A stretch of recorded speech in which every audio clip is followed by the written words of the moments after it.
Sasa haraka.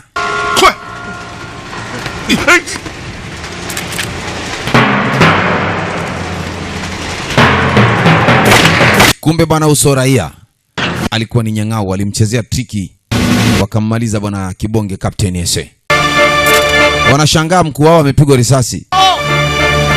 Kiongozi ambaye alikuwa anasimamia msafara huu nao wengine nao wakalengwa vile vile. Bwana anageuka anatukana tusi, lakini sijui kama msaada inaweza kusaidia. Alafu huyu aliyokuwa inasemekana ni raia ni mwepesije, ana power kinyonga. Na utajua kitaka kujua kinyonga mwepesi choma msitu. Sei. Walichezewa sherehe, biashara yao ikaisha ise. Haya, twende.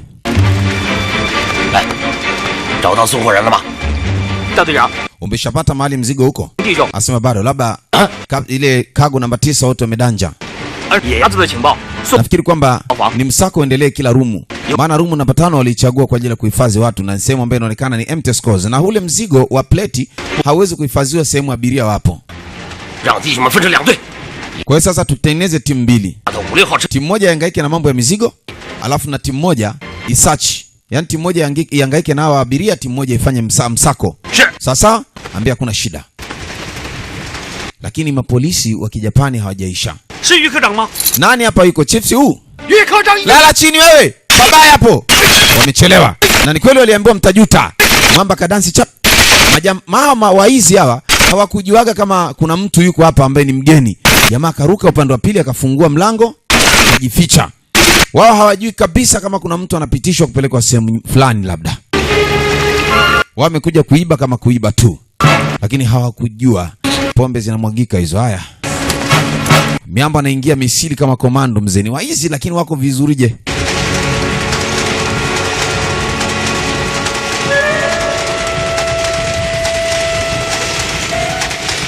Sauti waliisikia kweli. Lakini pengine labda ni hawa wawili. Mwamba akachukua zana, kahifadhi, kampatia na mwenzake. Kwa sababu hapa mchezo ule kuwepo ni kumwaga njugu. Sasa usije ukamwaga bereta ikawa haina. Shotgun hizo zinabebaga risasi mingi tu. Magazine yake inabeba mzigo mrefu.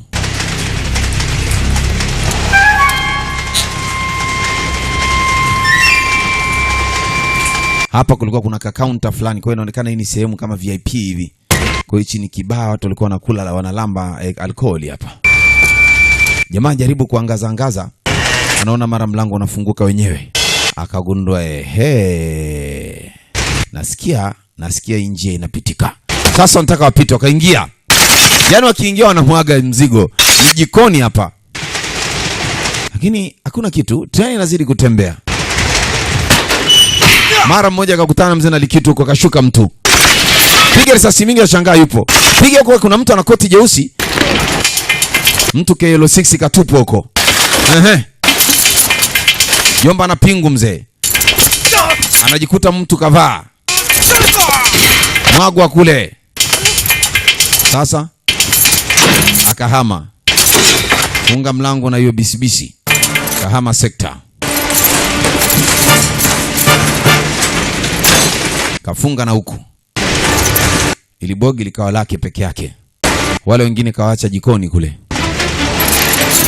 Angalia kama kuna alio hai, risasi zote hizi utakuwaje hai bwana. Ila aliwaambia mtajuta vijana. Washikaji baada ya kupigwa sambajoka wamefufuka. Wanajikuta bunduki zao wanazo, lakini aliwapiga sambajoka wamuoni.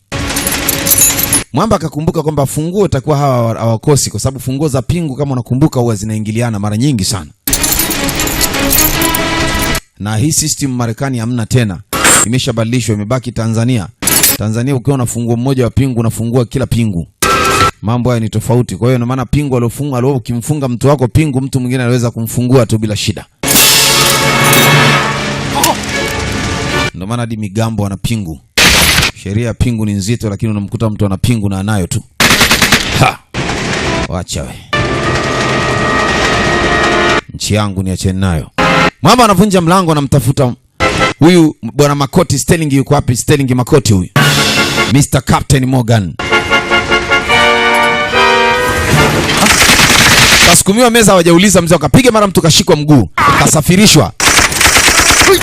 Piga nyingi, anashangaa mikutwa na yeye. Captain Morgan ni mwepesi, katoa utumbo wa mtu. Piga na piga mwenzake. Hey! Akapiga kavu moja chap. Akakutana nayo. Nauma hiyo.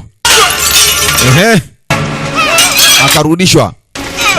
Akawekwa begani vizuri. Kazungushwa mzunguko, akatupiwa kwa huko kwenye draw. Na ana kisu tayari alishachomekwa kwenye bega, kwa hiyo ana alama ya kisu tayari. Mwingine anaingia. Hey! Say. Sasa hawa wanapiga tu. Yaani wanapiga mpaka wanapiga tena. Sasa naye akaona mzigo, akapigwa moja chap. Anaikamata naye juu kwa juu mzee. Sasa twende. Piga bila target namna hiyo. Captain Morgan, Mr. Sterling Makoti anajipanga mzee, naye kaweka kisu wake mfukoni. Sasa kwa kuwa alikuwa amekaa kialifu, akaona acha tu naye ajipange ili apambane nao walifu, kwa sababu aliambiwa akimaliza hii mchezo basi wa Japani watamwamini na kumpa kazi. Shughuli inaanzia hapa. Bonus track tuko nayo. Hizi zitakuwepo kila wiki hizi.